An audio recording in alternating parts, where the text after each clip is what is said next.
I've got a Karen story from personal experience for once.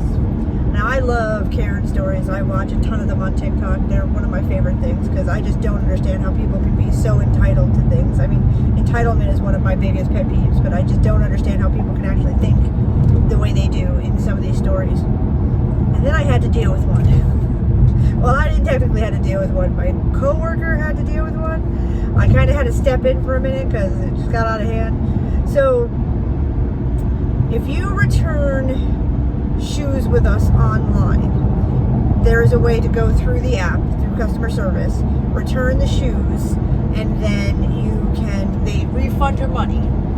But then they want you to bring the shoes into the store to return them back to the store.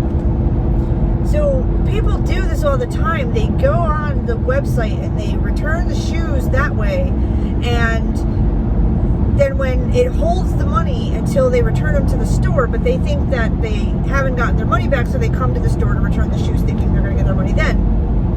On our end, it comes up saying that the shoes have already been returned and it's a zero balance, and they get crazy. I've had this happen numerous amounts of times, and I have to explain to them that they returned it through the app, that it refunded their money, but it's on hold until they return the shoes to me. Once this transaction goes through, they will release the money into their account.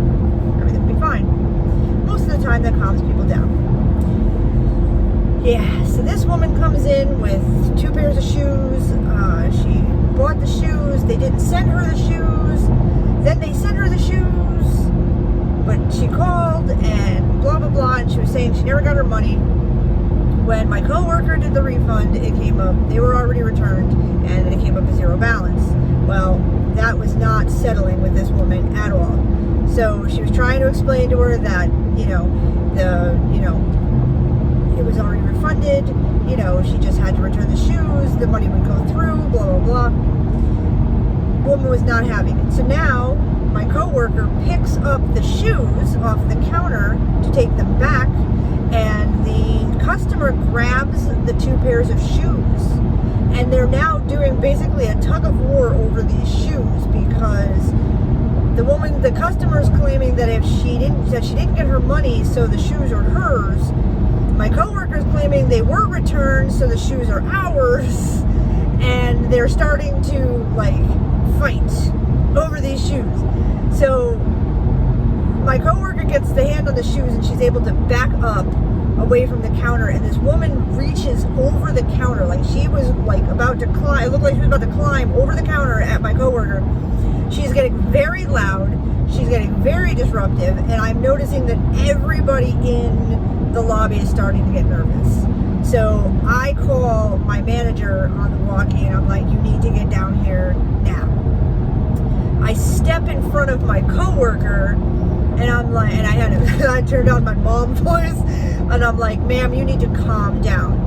And she's like, blah, blah, blah, and she's yelling. I said, yes, I understand that. I said, I have called a manager. She will be here shortly, but you need to calm down. So I'm standing between her, the customer, and my coworker, because I'm convinced this woman's going to come over the counter.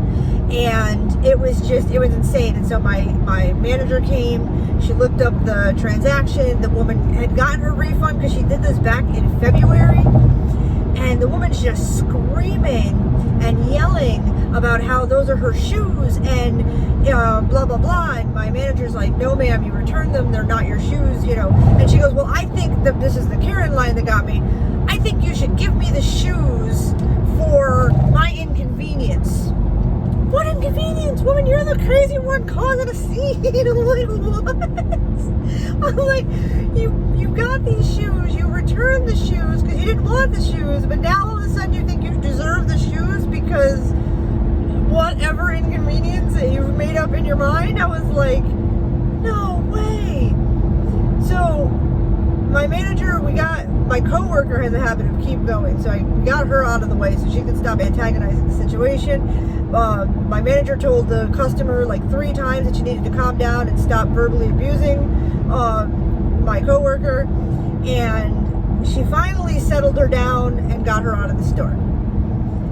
It had to be maybe 4 days later, maybe. She's back. And I don't know what she was doing. I don't know why she was back or what her plan was, but of course, the same coworker that she had fought with the last time was working, and she had a piece of, she was printing something, my coworker was printing something out of the register, and it was timing, the customer had put something down at the same time that my coworker had printed out the paper, so her paper touched the customer's paper, and the customer lost her freaking mind. She takes the printout that my coworker had done and threw it. Then she starts screaming and yelling some more, bringing up the whole return incident again. One of our higher tier managers was in the store. Even my manager was like, I'm not dealing with this crazy bitch. So they got one of the other managers. She's screaming, she's yelling, she's claiming that my coworker's taking photos of her. Then all of a sudden I hear her say, you owe me $20. Excuse me? Like, what? So now I'm like trying to like hang out on the side, like listening to the conversation, but I had work to do, so I couldn't. It was really bad. But yeah, this woman was a true Karen in all its glory, and I was absolutely dumbfounded by her behavior and the things that were coming out of her mouth. I don't understand people sometimes. Well, thank you so much for watching. I hope you enjoyed, and I will be back with more stories from shenanigans from my job. You have a wonderful day. Goodbye, and goodbye.